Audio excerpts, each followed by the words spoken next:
Hey, it's Tuesday. Welcome into First Take. Good morning. I just woke Skip Bayless up. He is here in studio. I've been awake since 5. Stephen A. Smith, of unlike course my you partner. have. Probably got a workout in, too. I got a workout in. I'm jealous. I'm about to get in another one. Well, I will say Double this. session. I will say this. I was actually up at 5 this Were morning. you really? This morning. Well, I have to. It's a miracle. I have to make an announcement to our faithful viewers. Stephen A. Smith is in Bristol, Connecticut. Hey! My partner is here for the first time in, what is it, like 6 months? Well, you know, listen. We were gone on vacation for about 3 weeks. Yeah. You know, when they were airing tennis. We were forced off. We came back. Yeah. We were together in L.A. We were. And then I realized that, you know, even though you did miss me, I didn't feel the love, the appreciation enough from you, so I thought I'd stay away for an additional day. Oh, so you were... So now we miss him. Absence so makes the heart go extra love. I'm in the house. I'm in the house. We're glad to have you both in the flesh. Coming up, the old ball coach, Steve Spurrier, he's in the house, and the Florida Gators' new head man, Jim McElwain, will be here. But first, on Sunday, Shaq sparked an interesting debate on Instagram, writing that an all-time Lakers squad of Shaq, Kobe, Baylor, Magic, and Kareem would beat the best 5 in Bulls history, including MJ, Scottie Pippen, Rodman, Grant, and D. Rose by 50 points. Pippen responded to the Big Diesel's comments with a throwback shot of himself and MJ, noting that together they won 6 championships, twice the amount he claimed while in L.A., and the gloves were off after that. Stephen A., what's your take on all this Instagram beef? Well, first of all, Shaq doesn't need to be so disrespectful to MJ. We understand that MJ is the greatest ever in most of our eyes. He is Michael Jordan. And even if you're absolutely right, you don't need to be so flagrantly disrespectful. The Diesel is just flexing his muscles in this particular moment. MJ can't beat 5 people by himself, even though his greatness appears to have been capable of doing so on occasion throughout his NBA career. Pippen is no joke. Regardless of what my man Skip Bayless would say, he is an all-time 50 greatest player, considering what he did on both ends of the floor. I am a Scottie Pippen fan, but at the end of the day, when you talk about a Dennis Rodman or Horace Grant compared to an Elgin Baylor, a Kareem Abdul-Jabbar, whatever, I mean, come on now. There's just no question that whether it's Kareem, that skyhook, the most unstoppable move in the history of the game, Shaq and his dominance, you know, the second most dominant player of all time outside of Wilt Chamberlain in terms of his physical dominance, the greatness of Magic Johnson, Kobe.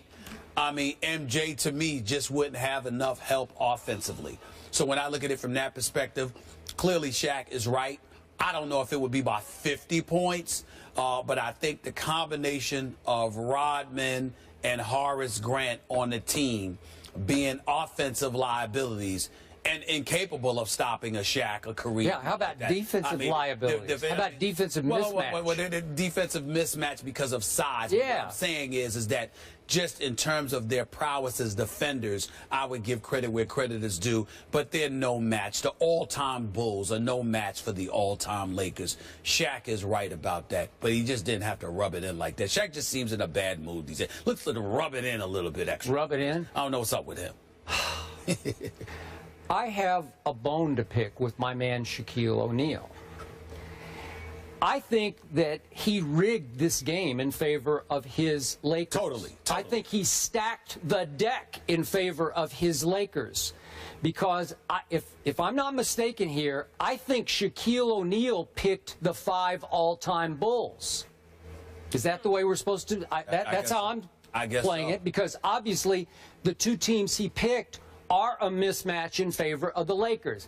I don't think they could win by 50 because nobody will beat Michael Jordan by 50 points in any game. That's not going to happen. But let's start with that defensive mismatch. If the tallest player you're giving the Bulls is Horace Grant, he's listed at 6'10". I don't think he's more than 6'9". Did you? Were you around him a little bit? 6'9". They say 6'10". Yeah, whatever. 6'9". Dennis Rodman, I covered. He's listed at 6'7". I don't think he's much more. He's listed 6'7". I'm not sure he's over 6'6". No, he is over 6'6". A below-the-rim rebounder. So those 2 are going to cover Kareem Abdul-Jabbar and Shaquille O'Neal. That's a mismatch with Magic throwing lobs. Talk about Lob City. That would be Lob City right there, right? Okay, so I'm going to I'm going to pick my own Bulls team here. I'm just going to take this opportunity to show you how, if you give me the all-time pool of Chicago Bulls players, I can pick a team that will beat Shaquille O'Neal's 5. The other thing is you want to take Shaquille O'Neal or Kareem out because they play the same position. Well, I don't care. If you want to go twins, I don't care. Okay. However you want to do it, I don't care. Against that starting 5 of the Bulls, I would play both of them because I think it would just be overwhelming inside, okay?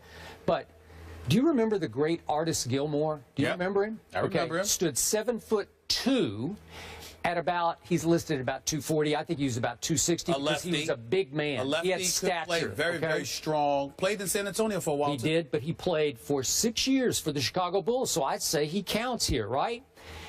Played 6 years, made 6 NBA All-Star teams, 5 ABA All-Star teams, multiple all-defensive teams. So you don't think he would be some kind of a matchup for Shaquille O'Neal? Because I do. I think he couldn't stop Shaq, but I think he could bother Shaq at 7'2" to 7'1". He was physical. Yeah, very physical. And he was once an all-defensive player of the year. Now, let's move to Tyson Chandler, who is also a Bull, by the way, for 5 years. Does he not qualify as an all-time Bull at 7 feet 1 inches tall? So I'll take, You just said all-time Bull. You're going to bring up Tyson Chandler? Yeah, well, I can pick from the pool now. I'm trying to match up with this other team that Shaq has taken the liberty of picking, right? All right. Okay, Tyson Chandler, all Defensive Player of the Year. Was he not Defensive Player of the Year? Yeah, for the Knicks. I don't care who it's Defensive Player for. He was Defensive Player of the Year in the NBA. Yes. So he stands 7'1". You don't think that he could at least bother Kareem Abdul-Jabbar a little bit? I do. No. I do. Not Kareem. Okay, so you give me those two. I'll stick with Dennis Rodman, and I'll give you Scottie Pippen, because defensively, Scottie Pippen was really good. He's not an all-time top 50 player. He was made top 50 by Michael Jordan. But I will take Scottie Pippen defensively, and I will take Michael Jordan, and I will beat that all-time Lakers team. Because I got to tell you, Michael can match up with Kobe Bryant. I'm not saying he could stop Kobe, but he could really bother Kobe. And I think the Kobe could really bother him, even though he can't stop MJ. Who do you like better? You want Michael or you want Kobe? I got Michael. I'm always going with Michael, but the difference between Michael and Kobe is not going to offset the dominance that Shaq and Kareem would provide down low. And so not with these two guys. I'm telling you, I got two big men. Shaq and Kareem would destroy Artis Gilmore. Nope, they would not destroy. Tyson Chandler. I like Tyson Chandler. I really do. Tyson Chandler doesn't even belong in this conversation. He doesn't even belong in this conversation. You're about to burn your bridge with him. Well, I'm sorry. Listen. Hey. If I'm going to burn my bridge by talking about people's skill set that they put on display in front of millions, then damn it, napalm them. Because I'm going to tell the truth. Tyson Chandler, who I respect and like, does not belong in the same sentence as Shaquille O'Neal. Did he win an NBA championship? Yes, he did. He was on a team. You know what? So did Bill Wennington. So did Stacey King, Skip Bayless. So did Bill Luke Longley. So did Luke Michael Jordan. Exactly. So don't give me that. Who was on the Dallas team? Was Michael Jordan on the Mavericks team? Don't interrupt me when I'm talking. Don't give me these names just because they got a championship. You all know that it doesn't have just, a lot of people have a ring and they were passengers on a bus instead of drivers. So let's stop it. I'm matching up. Listen, you match up all you want to. All I'm telling you is I respect Tyson Chandler, especially in today's game. When you talk about all-time greats, you do not belong in the same conversation as Kareem Abdul-Jabbar or Shaquille O'Neal. Stop it. You're missing my point. You're matching up. I'm matching up. I know Shaq started and I'm finishing it. I'm saying to you, you're just picking from the lot of Bulls because that's all you got. That's fair. That's fine. But to sit there and say, well, they'll give him a problem. They would give him a problem. Tyson Chandler is not going to give Shaquille O'Neal or Kareem Abdul-Jabbar a tough time. Artis Gilmore and his physicality could pose a problem in terms of him leaning on Kareem. But I recall him and Kareem playing through the same era, and you didn't hear much about Artis Gilmore when it came to going against Kareem Abdul-Jabbar. Kareem Abdul-Jabbar was on another level. And let's not get into the dominance of Shaquille O'Neal. The only reason why we don't sit there and put Shaquille O'Neal up as the most dominant force we have ever seen in NBA history said he was. is because Wilt Chamberlain was so dominant of a physical specimen compared to what he was going up against, even though Bill Russell won the 11 rings because he had a lot more help. The point that I'm trying to make to you is Shaquille O'Neal was the most dominant force of the modern day era and maybe the most dominant force we have ever seen in our lifetime. You don't take a conversation that he creates and says, well, I have a matchup for you and it's going to include Tyson Chandler. You just don't do that. What happened in the NBA Finals when the Bulls finally broke through and Scottie Pippen did take Magic Johnson? What happened? Well, Magic Johnson, who did Magic Johnson have? It wasn't Kareem Abdul-Jabbar, James Worthy, and Byron Scott and Michael Cooper and all of those boys.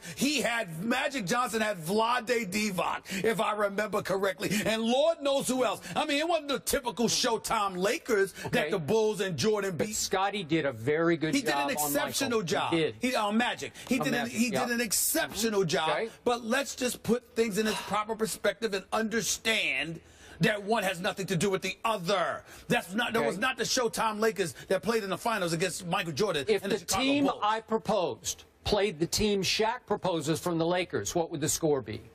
The team you proposed? Yeah. They'd lose by about 30, 35. 30 or 35? Are you kidding me? Yeah. Michael Jordan, with those two post players, and Rodman and Scottie would lose by 35? You are completely disrespecting by far the greatest player who ever walked on the Michael Yes, Jordan. you are. I'm saying that when you give me Tyson Chandler with Artis Gilmore to offset Kareem Abdul-Jabbar and Shaquille O'Neal, you lose me. No. I know that Michael Jordan would do what he does, but you don't win. You don't win at all. Yes, I do. Michael Jordan would be by far the best player on the court. We need on the court. First Take is about engaging in realistic conversation. No, this is very realistic. So let's go. This is a little before your time kind of conversation. Before my time? Yes. What have you mentioned? I'm sorry, Tyson Chandler's before my time? Artis Gilmore's way before your time. Artis Gilmore's not before my time. How old are you? I'm 47. Are you lying about your age? I'm 47, and I grew up watching Artis Gilmore. I watched him when he was with the Spurs, as well as when he was with the Bulls, okay? I remember when Rod Thorne drafted Michael Jordan, for crying out loud. I remember when he played for Jacksonville in college. I remember when Portland was down 0-2 to Julius Erving and the Philadelphia 76ers and Bill Walton and Maurice Lucas and those boys, Lionel Hollins and those boys came back from an 0-2 deficit and won 4 straight in 1977. Yes, I do. This is I was watching. Okay, I'm not deferring to your expertise on this one because of age. Okay, I saw that. Artis Gilmore is to be respected. He could play. I like him a lot. Bob Lanier could play. He was another one. But Kareem was on another level. Sure he was. Period. Match up. Michael Jordan would finally take this game over. Oh, Lord. Kobe couldn't deal with it. Okay. You're wrong about that. Thank you. You're wrong about that. All right. Let's leave